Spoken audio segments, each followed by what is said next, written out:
சீன வானொலி நிலையம்.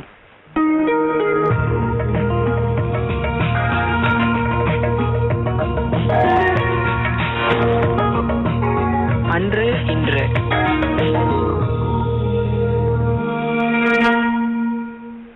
வணக்கம் நேயர்களே, அன்று இன்று நிகழ்ச்சியில் உங்களை சந்திப்பதில் மகிழ்ச்சி. நான் பண்டரிநாதன். இன்றைய நிகழ்ச்சியில் முதலில் விளையாட்டு செய்தியாளர்களின் சர்வதேச தினம் பற்றி பார்ப்போம்.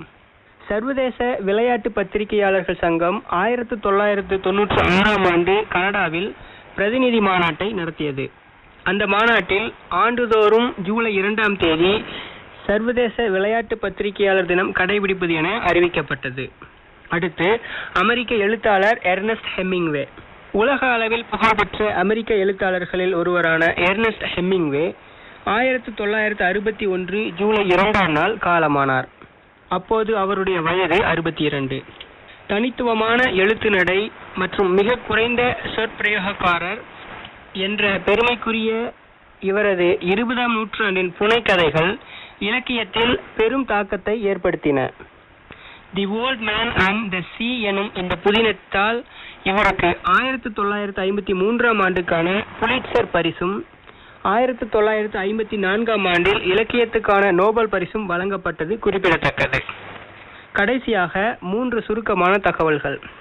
1997 ஜூலை 2ஆம் தேதி தாய்லாந்து நாட்டில் மாறக்கூடிய பணமாற்று முறை நடைமுறைக்கு வருவதாக அறிவிக்கப்பட்டது. அதற்கு பிறகு ஆசியாவில் நிதி நெருக்கடி ஏற்பட்டது.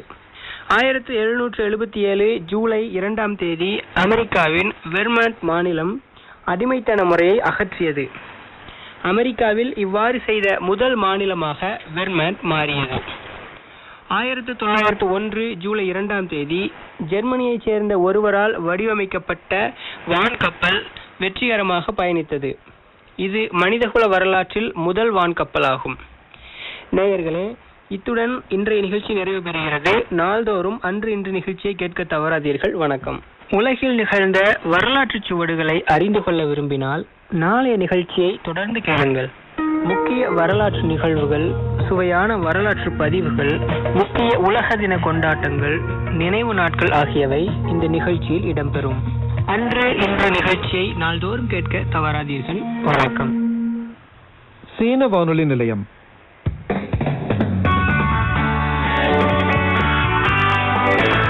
புத்தக பக்கங்கள்.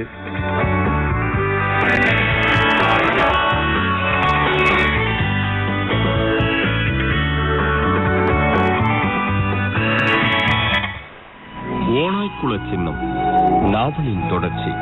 வாசிப்பவர் சக்திவேல். எல்லா ஓநாய்களுக்கும் எதிராக நாம் உழைக்கும் வர்க்கத்தின் சர்வாதிகாரத்தை பிரயோகிக்க வேண்டும். பூமியில் அவற்றை இல்லாமல் அழித்துடிக்க நாம் உறுதியெடுக்க வேண்டும்.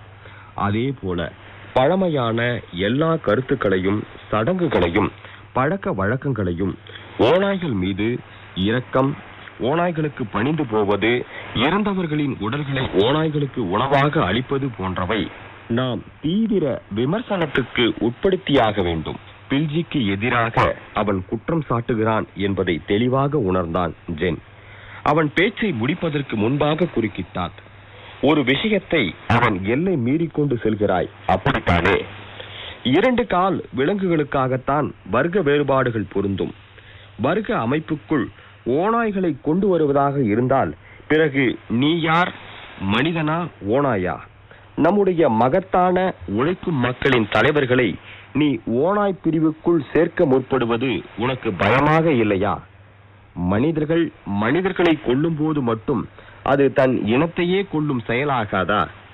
ஓநாய்களை காட்டிலும் மிக அதிகமாகவும் அடிக்கடியும் மனிதர்கள் பிற மனிதர்களை கொன்று குவிக்கிறார்கள். உலக யுத்தம் 1, உலக யுத்தம் 2 ஆகியவற்றில் இறந்தவர்கள் கோடிக்கணக்கானோர். இயல்பாய் அமைந்திருக்கும் உள்ளுணர்வுகள் சார்ந்த பார்வையில் ஓநாயை விடவும் மனிதன் குரூரமானவன். நீ வாசிப்பில் கவனம் செலுத்தலாம் என்பதுதான் என் யோசனை.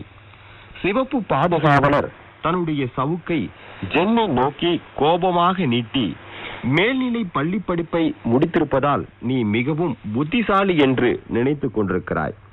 முதலாளித்துவ, நிலப்பிரபுத்துவ, திரிபுவாத குப்பைகளால் நிரம்பியதுதான் நீ படித்த புத்தகங்கள்.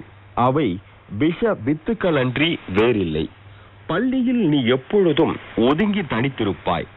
உலகின் மிகவும் பின்தங்கிய இடமான, மிகவும் தொன்மையான இங்கு நீரில் வசிக்கும் மீனை போல சகஜமாக இருக்கிறாய். அருவருக்கத்தக்க 4 பழமைகளில் நீ மிக சரியாக பொருந்தி போகிறாய். ரத்தம் தலைக்கேறுவதை உணர்ந்த ஜென் ஓடிப்போய் சிவப்பு பாதுகாவலனின் கழுத்தில் ஒரு ஓநாயை போல் பற்களை பதித்து அவனை குதிரையிலிருந்து கீழே இழுத்து போட துடித்தான்.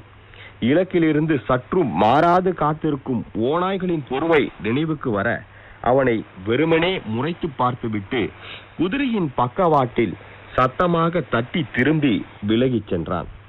சூரியன் மறையத் தொடங்கி இருள் படர ஆரம்பித்தது. காலையில் கரியும் தேநீரும் மாலையில் முழு உணவு என்று பழக்கப்பட்டிருந்த மாணவர்களுக்கு பசிவாட்டம் ஏற்பட்டு விட்டிருந்தது. அவர்கள் குளிரில் நடுங்கினார்கள்.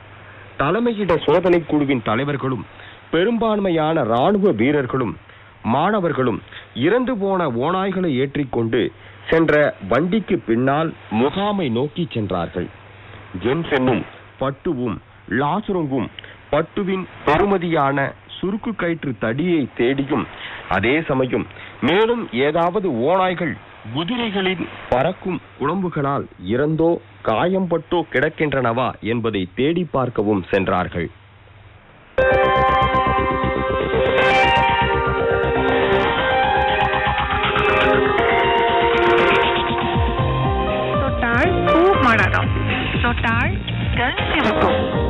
CRI தமிழ் என்ற ஆப் மெம்பரோட தொட வளருவதென்ன?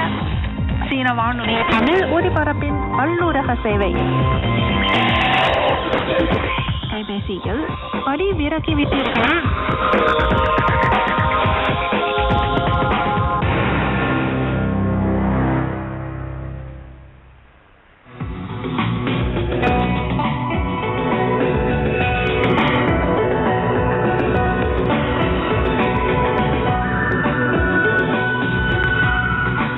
சீன வானொலி நிலையம் 用你的母语学汉语，每日汉语。